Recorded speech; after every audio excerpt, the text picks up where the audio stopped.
خوشیوں میں ڈوبا یہ سنسار گئے، جشن دستار گئے، جشن دستار گئے کہ آج خوشیوں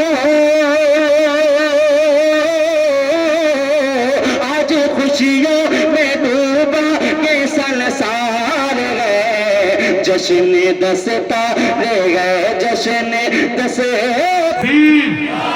نعرہ رسالت، نعرہ رسالت، جشن دستار بندی، نعرہ تکبیر، نعرہ رسالت، حضرت قاری عبدالقادر صاحب قبلہ، نعرہ تکبیر، نعرہ رسالت۔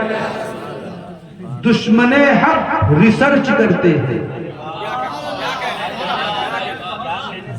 دشمن حق ریسرچ کرتے ہیں، لاکھوں ڈالر خرچ کرتے ہیں، اور اپنے ڈائری کو ڈھونڈنے کے لیے روز گوگل پہ سرچ کرتے ہیں، روز گوگل پہ سرچ کرتے ہیں۔ دشمن حق ریسرچ کرتے ہیں، لاکھوں ڈالر خرچ کرتے ہیں، اور اپنے ڈیڈی کو ڈھونڈنے کے لیے روز گوگل پہ سرچ کرتے ہیں۔ عزیزان ملت اسلامیہ، بہت ہی دیر سے آپ تمامی حضرات نعت پاک علماء اہل سنت، مسلمانان رنو، نعرہ تکبیر، نعرہ رسالت۔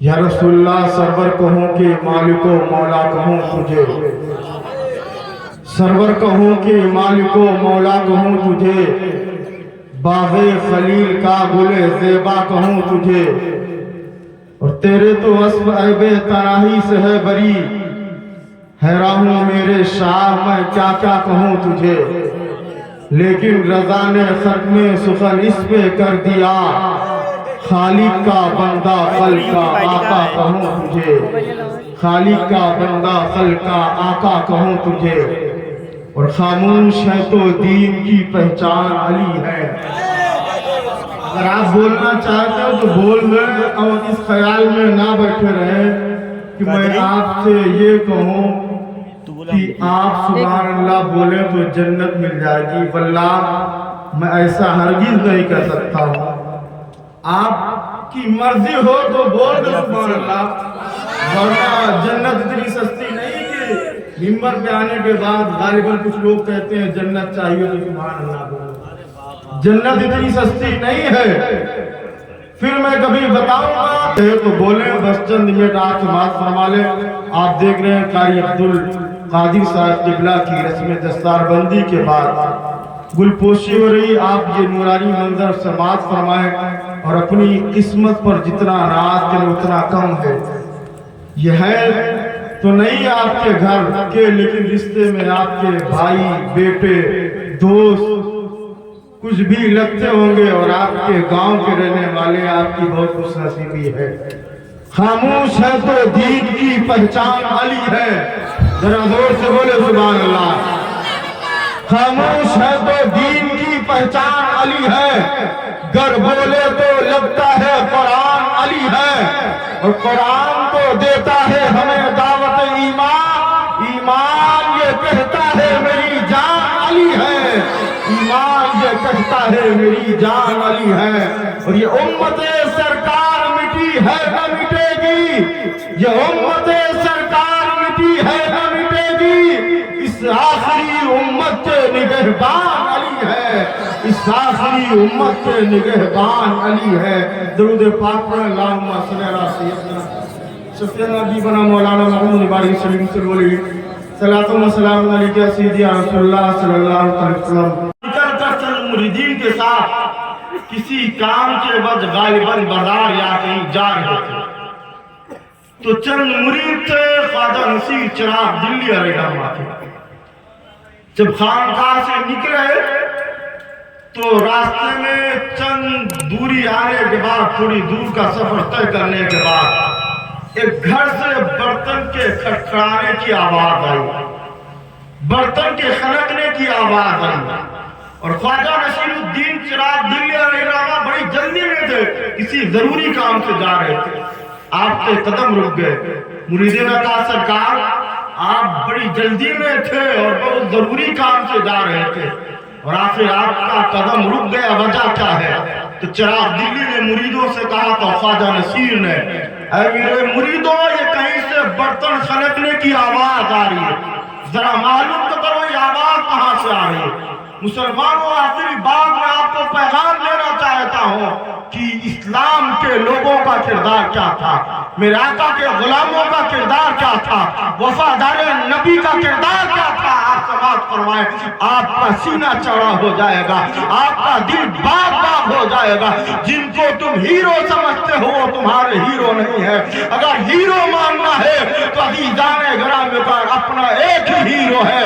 جب بدر میں اترا تھا تو عزیزان گرامی کا 70 کافر کو مارا گیا تھا، اکیلے علی نے 35 کو کاٹ کر جہنم میں پھینکا تھا۔ یہ ہمارے ہیرو ہیں جسے مولا علی کہا جاتا ہے۔ یہ اسلام کے ہیرو ہیں۔ منظر یہ تھا، آدھی کھجور کھا کر شہری کیے تھے اور آدھی کھجور افطار کے لیے رکھ دیے تھے، اور برسات کے پانی کو اکٹھا کر کے افطار کے لیے پانی پیتے تھے، روزہ کھولتے تھے۔ جب بدر کے میدان میں اترے تو اکیلے علی نے 35 کو کاٹ کر جہنم میں پھینکا تھا۔ روزے سے تھے، کھائے پیے نہیں تھے۔ یہ ہمارے ہیرو ہیں، یہ تمہارے ہیرو ہیں۔ اگر ہیرو کہنا ہے تو ابو بکر صدیق کو کہو، اگر اپنا ہیرو ماننا ہے تو خلیفہ دویم عمر فاروق اعظم کو کہو، جن کی طاقت کے سامنے کیسر و کسریٰ کے تاجدار بھی کانپا کرتے تھے، جن سے روم بھی پناہ مانگتا تھا، جن سے شیطان بھی کانپتا تھا، وہ ہیرو ہے عمر فاروق اعظم۔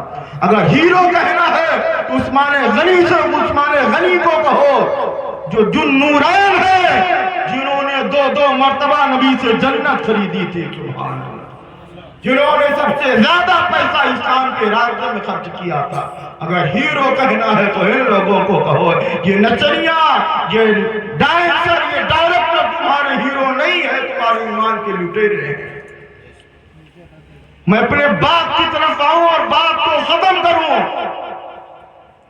چراغ دلی علیہ السلام خواجہ نصیر کا قدم رک جاتا، کام ضروری تھا لیکن قدم رک گیا۔ مریدوں نے کہا سرکار آپ چلے، یہ برتن کہیں سے خنکنے کی آواز آتی ہوگی، آپ اس پر غور نہ کریں۔ نصیر الدین چراغ دلی نے کہا نہیں، پتہ تو لگاؤ آواز کہاں سے آ رہی۔ لوگوں نے پتہ لگایا تو کہا سرکار بغل میں یہودی کا گھر ہے، یہ غریب لوگ ہیں، ان کے گھر میں چراغ جلانے کے لیے تیل نہیں ہے، روشنی کا کوئی انتظام نہیں ہے، یہ بہت غریب لوگ ہوں گے، کھا پی کر اجالے میں سوئے ہوں گے اور ابھی کسی کام کے لیے اٹھے ہوں گے، برتن پیر سے ٹکرایا ہوگا، اسی کی آواز آ رہی ہے۔ خواجہ نصیر چراغ دلی کا قدم رک گیا، کہا معلوم تو کرو۔ جب معلوم کیا گیا تو آواز اسی کے گھر سے آ رہی تھی، یہودی کا گھر تھا۔ غربت کی وجہ سے اس کے گھر میں چراغ جلانے کے لیے کوئی تیل وغیرہ نہیں تھا۔ خواجہ نصیر الدین چراغ دلی جو ضروری کام سے بازار کے لیے جا رہے تھے، خانقاہ میں واپس پلٹ آئے۔ ذرا سماعت فرمائے، واپس پلٹ آئے۔ مریدوں نے کہا سرکار آپ واپس آ گئے، وجہ کیا ہے، ماجرا کیا ہے، بات سمجھا دے۔ مریدوں سے سرکار نے کہا میری خانقاہ میں کتنے چراغ جلتے ہیں؟ تو مریدوں نے کہا سرکار 2 چراغ جلتے ہیں۔ چراغ دلی نے کہا ایک چراغ اٹھاؤ اور ایک چراغ خانقاہ میں جلنے دو۔ غلاموں نے کہا سرکار ایک چراغ کا کیا کیا جائے؟ چراغ دلی نے کہا میرے خانقاہ میں 2 چراغ کی ضرورت نہیں ہے، ایک چراغ کافی ہے، اور ایک چراغ میرا پڑوسی جو مذہب میں مسلمان نہیں ہے، یہودی ہے، اسے دے دو تاکہ اس کے گھر میں بھی اجالا ہو جائے۔ یہ واقعہ دیکھ کر